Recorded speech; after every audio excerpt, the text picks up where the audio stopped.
So guys എല്ലാവർക്കും HP world എന്ന YouTube ചാനലിലേക്ക് സ്വാഗതം. സോ ഇന്നത്തെ നമ്മുടെ വീഡിയോ എന്ന് പറഞ്ഞാൽ ബെസ്റ്റ് ഫോൺസ് അണ്ടർ 20K ആണ് ഇന്നത്തെ നമ്മുടെ വീഡിയോ എന്ന് പറഞ്ഞാൽ. സോ ഇതിനു മുമ്പ് ഞാൻ ബെസ്റ്റ് ഫോൺസ് അണ്ടർ 15,000 നമ്മൾ ചെയ്തിട്ടുണ്ട്. സോ നിങ്ങൾ എന്തായാലും കണ്ടിട്ടില്ലെങ്കിൽ ഞാൻ ഡിസ്ക്രിപ്ഷൻ ബോക്സിൽ എന്തായാലും ലിങ്ക് ഇട്ടേക്കാം. സോ ജസ്റ്റ് ഒന്ന് പോയി ഒന്ന് വാച്ച് ചെയ്യുക. നിങ്ങൾക്ക് ഇപ്പോൾ 20,000 അല്ല നിങ്ങൾക്ക് 15,000 ഒരു മൈൻഡ് ഷിഫ്റ്റ് ചെയ്യുകയാണെങ്കിൽ സോ ജസ്റ്റ് ഒന്ന് കാണുക. സോ ഇന്ന് എൻ്റെ ടോപ്പ് പിക്സ് ആണ് എന്ന് പറയാൻ പോകുന്നത്. ഒരു 5 ഫോണുണ്ട്. സോ ടോട്ടലി 5 ഫോൺസ് എന്ന് പറയാൻ പോകുന്നുണ്ട്. പിന്നെ എന്തൊക്കെ ഞാൻ പറഞ്ഞാലും ഫീച്ചേഴ്സും ഇതൊക്കെയാണ് ഞാൻ പറയാൻ പോകുന്നത്. സോ എന്തായാലും നിങ്ങളൊരു ഫോൺ സെലക്ട് ചെയ്യുകയാണെങ്കിൽ അതിൻ്റെ ഒരു ഫൈനൽ റിവ്യൂ വേറൊരു ചാനലും കൂടെ ആരെങ്കിലും അൺബോക്സ് ചെയ്തിട്ടുണ്ടെങ്കിൽ അതൊക്കെ ഒന്ന് കണ്ടു നോക്കിയിട്ട് മാത്രം മേടിക്കുക. സോ ഇന്നത്തെ വീഡിയോ നമുക്ക് സ്റ്റാർട്ട് ചെയ്യാം. സോ ചാനൽ ആദ്യമായിട്ടാണ് തൊട്ടാണെങ്കിൽ സബ്സ്ക്രൈബ് ചെയ്യുക, തൊട്ടടുത്ത് തന്നെ ബെല്ലൈക്കൺ ഓൺ ചെയ്യുക. പിന്നെ ഇഷ്ടപ്പെട്ട ലൈക്ക് ചെയ്യുക, ഇഷ്ടപ്പെട്ട ഡിസ്ലൈക്ക് ചെയ്യുക, കമൻറ്റ് ആണെങ്കിൽ കമൻറ്റ് ചെയ്യുക. വീഡിയോ എടുക്കുക. ഓക്കെ, സോ നമ്മുടെ ഏറ്റവും ഫസ്റ്റ് ഫോൺ എന്ന് പറഞ്ഞാൽ മോട്ടോന്റെ G85 ആണ്.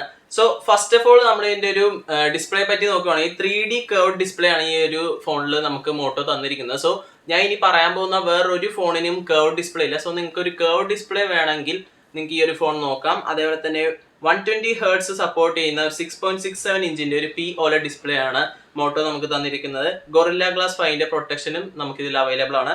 ഇതിന്റെ നമ്മൾ ക്യാമറ ഒക്കെ നോക്കുകയാണെങ്കിൽ 50 മെഗാ പിക്സലിന്റെ സോണി LYTIA 600 പ്രൊസസ്സർ ആണ് വരുന്നത്. അതേപോലെ തന്നെ 8 മെഗാ പിക്സലിന്റെ അൾട്രാ വൈഡ് ക്യാമറയും നമുക്ക് തരുന്നുണ്ട്. വിത്ത് സ്നാപ്ഡ്രാഗൺ 6 Gen 3യുടെ ചിപ്സെറ്റ് ആണ് നമുക്ക് ഈ ഒരു ഫോണിൽ മോട്ടോ തരുന്നത്. ഈ 6 Gen 3 എന്ന് പറയുന്നത് നമ്മുടെ സ്നാപ്ഡ്രാഗൺ 695യുടെ ഒരു ഓവർക്ലോക്ക്ഡ് വേർഷൻ ആണ്. സോ ഗെയിമിംഗ് വേണ്ടി ഞാൻ ഇതിന് റെക്കമെൻഡ് ചെയ്യില്ല. സോ നമ്മൾ ഒരു സാധാ ഒരു കാഷ്വൽ യൂസിനൊക്കെ മോട്ടോ നല്ലതാണ്. പിന്നെ ഒരു സ്റ്റോക്ക് ആൻഡ്രോയിഡ് ആ ഒരു കേസിലും നിങ്ങൾക്ക് ഈ ഒരു ഫോൺ കൺസിഡർ ചെയ്യുന്നതാണ്. അതേപോലെ തന്നെ 32 മെഗാ പിക്സലിന്റെയാണ് സെൽഫി ക്യാമറ വരുന്നത്. 5000 mAh ബാറ്ററി വിത്ത് 33 വാട്ടിന്റെ ഫാസ്റ്റ് ചാർജർ.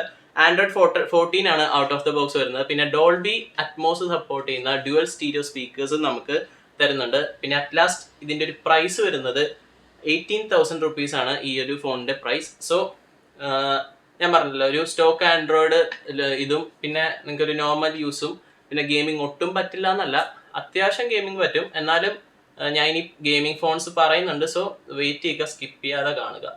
ഓക്കെ, സോ അത്രയും ഗെയിമിംഗ് ഇല്ലെങ്കിലും അത്യാവശ്യം ഗെയിമിംഗ് ഒക്കെ പറ്റും. സോ അതാണ് മോട്ടോന്റെ G84. നമ്മുടെ ഒരു ഫിഫ്ത്ത് പൊസിഷൻ നമുക്ക് ഇതിന് കൊടുക്കാം. സോ നമ്മുടെ സെക്കൻഡ് ഫോൺ എന്ന് പറഞ്ഞാൽ റിയൽമിയുടെ നാർസോ 70 Pro ആണ്.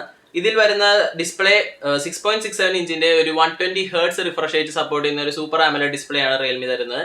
പിന്നെ ഇതിന്റെ ഒരു പ്രൊസസ്സർ നോക്കുകയാണെങ്കിൽ Dimensity 7050 5G ചിപ്സെറ്റ് ആണ് വരുന്നത്. സോ ഇതിന് അത്യാവശ്യം ഗെയിമിംഗ് ഒക്കെ നമുക്ക് ചെയ്യാൻ പറ്റും. ഇപ്പോൾ മോട്ടോനെ അപേക്ഷിച്ച് നോക്കുകയാണെങ്കിൽ റിയൽമി 70 Proയിൽ നല്ലോണം ഗെയിമിംഗ് ഒക്കെ ചെയ്യാൻ പറ്റും. സോ ഇത് ആദ്യം ഇറങ്ങിയപ്പോൾ ഇച്ചിരി വില കൂടുതലായിരുന്നു, ബട്ട് ഇപ്പോൾ 20Kയുടെ അടിയിലാണ് കിട്ടുന്നത്. സോ നല്ലൊരു ഓപ്ഷനാണ്. Okay, in display finger print scanner അറിയുന്നുണ്ട്. അതേപോലെ തന്നെ ഇതിന്റെ പുറകെ നമ്മൾ സാധാ ഈ ഒരു സെഗ്മെന്റിലൊക്കെ പ്ലാസ്റ്റിക് ബാഗ് ആയിരിക്കും കിട്ടുന്നത്, ബട്ട് റിയൽമി ഇവിടെ ഗ്ലാസ് ബാഗ് ആണ് കൊടുത്തിരിക്കുന്നത്. സോ അതിൽ കൈ പിടിക്കുമ്പോൾ ഒരു പ്രീമിയം ഫീൽ ഒക്കെ നമുക്ക് കിട്ടുന്നതാണ്.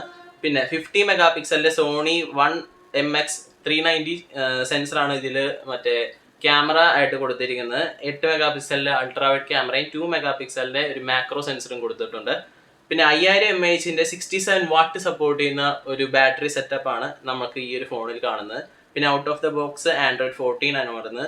സോ ഇതൊക്കെയാണ് ഇതിന്റെ ഒരു ഓവറോൾ എന്താ പറയുക ഒരു ഫീച്ചേഴ്സ് ഒക്കെ പറയുന്നത്. പിന്നെ ഇതിന്റെ അറ്റ്ലാസ്റ്റ് ഒരു പ്രൈസ് നോക്കുവാണെങ്കിൽ 17,998, അഥവാ നമുക്ക് 18,000 എന്നും പറയാം. സോ മോട്ടോ G84ഉം G85ഉം നമുക്ക് 18,000 ആണ് വരുന്നത്. സോ കമ്പാരിറ്റീവ്ലി എനിക്ക് കൂടുതലും ഇഷ്ടം റിയൽമിയുടെ നാർസോ 70 Pro ആണ്. പിന്നെ നിങ്ങൾക്ക് ഈ മറ്റേ ആഡ്സും മറ്റു സംഭവങ്ങളൊക്കെ ഉണ്ടല്ലോ, ആ ഒരു കേസ് ഡിഫറൻസ് നോക്കുകയാണെങ്കിൽ മോട്ടോയ്ക്ക് അങ്ങനത്തെ കുറച്ച് കാര്യങ്ങളൊന്നും ഇല്ലാന്നേ ഉള്ളൂ. പിന്നെ ബാക്കി ഗെയിമിംഗ് ഒക്കെ വേണമെങ്കിൽ നിങ്ങൾക്ക് നാർസോ 70 Pro തന്നെയാണ് നല്ലത്. സോ ഏറ്റവും ബെസ്റ്റ് ഗെയിമിംഗ് ഫോൺ അല്ല നാർസോ 70 Pro, അത് ഞാൻ ഏറ്റവും ലാസ്റ്റ് പറയുന്നതായിരിക്കും, സ്കിപ്പ് ചെയ്യരുത്.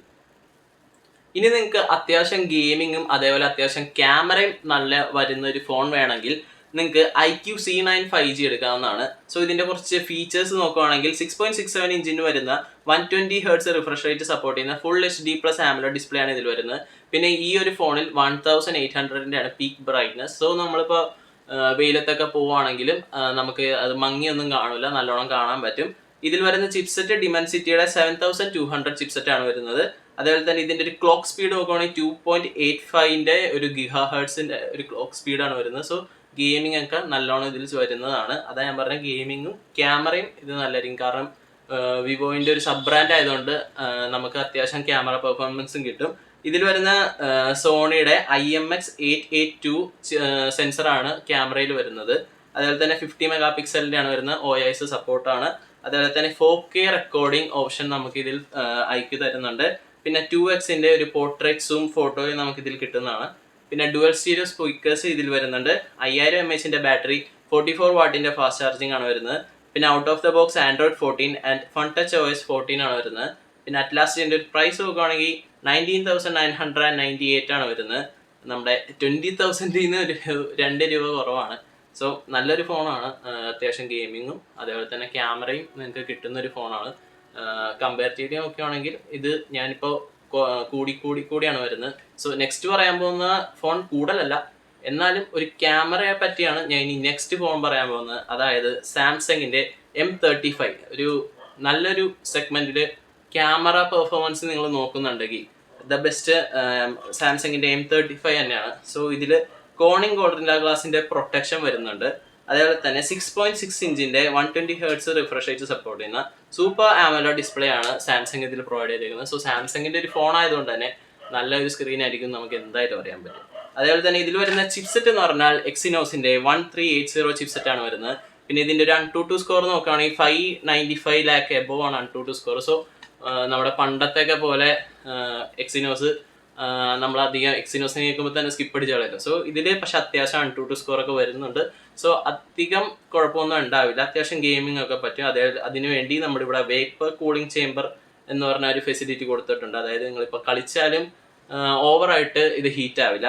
പിന്നെ 6000 mAh ബാറ്ററിയാണ് വരുന്നത്. പിന്നെ ബോക്സിൽ ചാർജർ ഇല്ല. 25 വാട്ടിൻ്റെ ചാർജർ ഇത് സപ്പോർട്ട് ചെയ്യുമെങ്കിലും ബോക്സിൽ ചാർജർ കൊടുത്തിട്ടില്ല.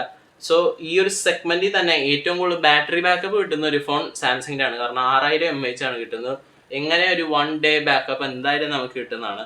പിന്നെ ഇതിൻ്റെ ക്യാമറ സെറ്റപ്പ് നോക്കുകയാണെങ്കിൽ 50 മെഗാ പിക്സലിൻ്റെ ഒരു മെയിൻ ക്യാമറയും 8 മെഗാ പിക്സലിൻ്റെ ഒരു അൾട്രാ വൈഡും അതേപോലെ തന്നെ 2 മെഗാ പിക്സലിൻ്റെ മാക്രോ ആണ് വരുന്നത്. പിന്നെ നമുക്ക് ഇതിൽ 4 ഇയറിൻ്റെ ഒരു ആൻഡ്രോയിഡ് അപ്ഡേറ്റ് പ്രോമിസ് ചെയ്തിട്ടുണ്ട് സാംസങ്. സോ ഈ ഒരു 4 വർഷത്തെ ഒരു സംഭവം സാംസങ് മാത്രമേ കൊടുക്കുള്ളൂ, വേറൊരു ബ്രാൻഡും കൊടുക്കൂല. അറ്റ്ലാസിൻ്റെ ഒരു പ്രൈസ് നോക്കുകയാണെങ്കിൽ 19,999 ആണ് വരുന്നത്. 20,000 1 രൂപ കുറവ്. ആൻഡ് ഈ ഒരു സാധനം ഞാൻ എപ്പോഴും ഒരു ക്യാമറയ്ക്ക് വേണ്ടി മാത്രമാണ് ഞാൻ പറയുന്നത്. ഇതിനെക്കാട്ടും നല്ലോണം ഗെയിമിംഗ് വേണമെങ്കിൽ നമുക്ക് IQ-C9 എടുക്കാം. ക്യാമറയും കിട്ടും, അത്യാവശ്യം ഗെയിമിംഗ്. ബട്ട് കമ്പാരിറ്റീവ്ലി നോക്കുകയാണെങ്കിൽ ക്യാമറ നല്ലത് സാംസങ്ങിൻ്റെ M35 ആണ്. ആൻഡ് അറ്റ് ലാസ്റ്റ് നമ്മുടെ ഒരു ഗെയിമിംഗ് ഫോൺ, ഒരു പെർഫെക്റ്റ് ഗെയിമിംഗ് ഫോൺ മാത്രമാണ്. ഇതിൽ ക്യാമറ നോക്കരുത്, ബട്ട് ഇതിൽ നല്ലൊരു ഡിസ്പ്ലേയും കൂടെ വരുന്നുണ്ട്. ഓക്കെ, സോ അതാണ് പോക്കോൻ്റെ X6. സോ ഇതിൽ വരുന്നത് 1.5K എന്ന് പറഞ്ഞാൽ അത്രയും കളർ ഓപ്ഷൻസ്, അതായത് അത്രയും ബ്രൈറ്റും നല്ല ക്രിസ്റ്റൽ ക്ലിയർ ആയിട്ടൊരു ഡിസ്പ്ലേ ആണ് ഇത് വരുന്നത്. 120 Hz റിഫ്രഷ് റേറ്റ് സപ്പോർട്ട് ചെയ്യുന്ന AMOLED ഡിസ്പ്ലേ ആണ് ഇതിൽ വരുന്നത്. അതേപോലെ തന്നെ 1800 പീക്ക് ബ്രൈറ്റ്നസ് ഈ ഫോണിലും വരുന്നുണ്ട്. ഇൻ ഡിസ്പ്ലേ ഫിംഗർ പ്രിന്റ് സ്കാനറാണ് വരുന്നത്. അതേപോലെ തന്നെ നമുക്ക് ഇതിൽ വരുന്ന ക്യാമറ സെറ്റപ്പ് നോക്കുകയാണെങ്കിൽ 64 മെഗാ പിക്സലിൻ്റെ OIS സപ്പോർട്ടുള്ള ഒരു ക്യാമറയും പിന്നെ 2 മെഗാ പിക്സലിൻ്റെ ഒരു മാക്രോയും ഉണ്ടാവും. പിന്നെ 4K റെക്കോർഡിംഗ് ഓപ്ഷനൊക്കെ ഉണ്ട്. ബട്ട് ബാക്കിയുള്ള ഫോണിനെ പോലെ അല്ല, ഇതിൽ ക്യാമറ ക്വാളിറ്റി അത്ര നല്ലതല്ല പോക്കോ ആയതുകൊണ്ട്. ഓക്കെ, സോ ഇത് മെയിൻലി ഒരു എന്താ പറയുക, ഒരു ഗെയിമിംഗ് സെൻട്രിക് ഫോണാണ്.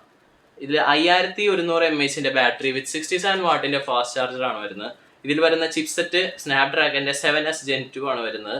സോ അതാണ് ഞാൻ പറഞ്ഞത്, പ്രത്യേകം പറഞ്ഞുകൊണ്ടിരുന്നത് ഗെയിമിംഗ് ഫോണാണ്. സോ നിങ്ങൾ ഒരു ഗെയിമിങ്ങിന് വേണ്ടി നോക്കുകയാണെങ്കിൽ this is for you. Poco X6 ആ ഒരു ഫോണിന് വേണ്ടി മാത്രമാണ്. നിങ്ങൾ ക്യാമറയ്ക്ക് വേണ്ടിയൊന്നും ഈ ഫോൺ എടുക്കരുത്. പിന്നെ ഡ്യുവൽ സ്റ്റീരിയോ സ്പീക്കേഴ്സിൻ്റെ സപ്പോർട്ട് കൊടുത്തിട്ടുണ്ട്. ആൻഡ് അറ്റ് ലാസ്റ്റിൻ്റെ ഒരു പ്രൈസ് വരുന്നത് 18,499 ആണ്. സോ ഒരു ഫുൾ ഗെയിമിംഗ് ലോഡഡ് ഫോണാണ് പോക്കോ X6. സോ ഇതൊക്കെയാണ് നമ്മുടെ 20,000 താഴെ എനിക്കിഷ്ടപ്പെട്ട കുറച്ച് ഫോൺസ്. സോ ബാക്കിയൊക്കെ നിങ്ങളുടെ ഇഷ്ടമാണ്, നിങ്ങൾക്ക് ഏതാണ് ഇഷ്ടപ്പെട്ടതെന്ന് വെച്ചാൽ നിങ്ങൾക്ക് ചൂസ് ചെയ്യാം. പിന്നെ എല്ലാ ഫോണിൻ്റെയും ലിങ്ക് എന്തെങ്കിലും ഡിസ്ക്രിപ്ഷൻ ബോക്സിൽ ഞാൻ കൊടുത്തേക്കാം, എന്തായാലും കൊടുക്കാതിരിക്കില്ല. പിന്നെ നിങ്ങളുടെ വിലയേറിയ അഭിപ്രായങ്ങൾ എന്തായാലും കമൻറ്റിൽ അയയ്ക്കുക. നിങ്ങൾ തെറി വിളിക്കുകയാണെങ്കിൽ തെറി വിളിച്ച ഒരു കുഴപ്പമില്ല, കാരണം അതുകൊണ്ട് എനിക്ക് അടുത്ത വീഡിയോ നന്നാക്കാനൊക്കെ പറ്റും. സോ ഇന്നത്തെ വീഡിയോ ഇത്രയേ ഉള്ളൂ. ഇത് നല്ലൊരു വീഡിയോ ആയിട്ട് വരുന്നതായിരിക്കും. ബൈ.